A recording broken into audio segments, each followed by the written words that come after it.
மக்களுக்கு என்ன தேவை? உண்ண உணவு, இருக்க இருப்பிடம், போட்டுக்கிறதுக்கு நல்ல துணிமணி.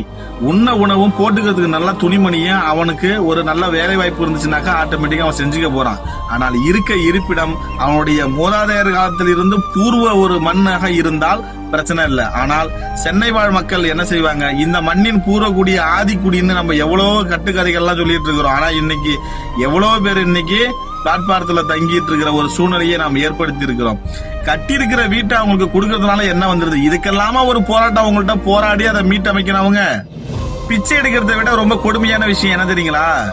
ஒரு சொந்த வீடு இல்லாமல் வாடகை வீட்டில் இருக்கும் பொழுது ஒரு ஆணி அடித்தால் எங்க வீட்டு ஓனர் ஏதாவது ஒண்ணு செஞ்சிருவாரோ, ஒரு வீட்டுல ஒரு வேற ஏதாவது ஒண்ணு அவங்களுடைய பர்சனலா எதனா ஒண்ணு செய்யணும்னா சொல்ல கூட வீட்டுல என்ன அந்த ஓனர் செஞ்சு வச்சிருக்காரோ அதை தவிர்த்து வேற ஏதாவது ஒண்ணு செய்யணும்னா அந்த ஓனர்கிட்ட அண்ணா இதை செஞ்சுக்கிட்டுமான இதை செஞ்சுக்கிட்டுமான அப்படின்னு சொல்லி கேள்வி கேட்கும் பொழுது அவர் மறுப்பு தெரிவிக்காமல் செஞ்சீங்க அப்படின்னு சொன்னா பரவாயில்ல, அதை அவர் இல்ல நீங்க செய்யக்கூடாது அப்படின்னு சொல்லி ஒரு ஆர்டர் போடும் பொழுது நம்ம மனசு ஒரு வலி வலிக்கும் பார்த்தீங்களா?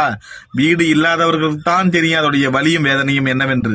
வீட்டுக்கு யாராவது சொந்தக்காரங்க வந்துட்டா கூட 2 நாள் 3 நாள் பாப்பாங்க. அதுக்கப்புறம் எத்தனை நாள்ல இவங்க வீட்டை விட்டு வெளில போவாங்க, எவ்வளவு நாள் தங்க போறாங்க அப்படின்னு சொல்லி கேள்வி கேட்டு கரண்ட் பில்லு ஜாஸ்தியா நான் பில் போடுவேன், நான் வந்து தண்ணி பில்லு அதிகமா போடுவேன் அப்படின்னு சொல்லி அந்த சொல்லும் பொழுது ஒரு வலி வலிக்கும் பார்த்தீங்களா? இந்த வழிகள் எல்லாம் போயஸ்கார்ல இருக்கிறவங்களுக்கோ அல்லது கோட்டூர்புரத்துல இருக்கிறவங்களுக்கோ பனையூர்ல இருக்கிறவங்களுக்கோ அல்லது புறத்துல இருக்கிறவங்களுக்கோ தெரியாது. பிளாட்பாரத்துல இருக்கிறாங்க பாத்தீங்களா, அவங்களுக்கு தான் தெரியும்.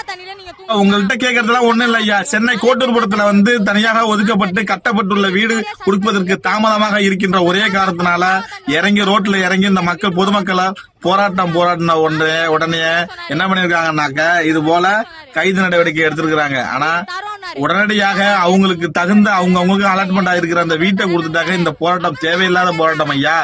எல்லாத்தையுமே உங்கள்கிட்ட போராடி தான் வந்து இந்த மக்கள் வாங்கணும் அப்படின்னாக்க எதுக்காக உங்களை ஓட்டு போட்டு ஜெயிக்க வச்சிருக்கிறாங்க?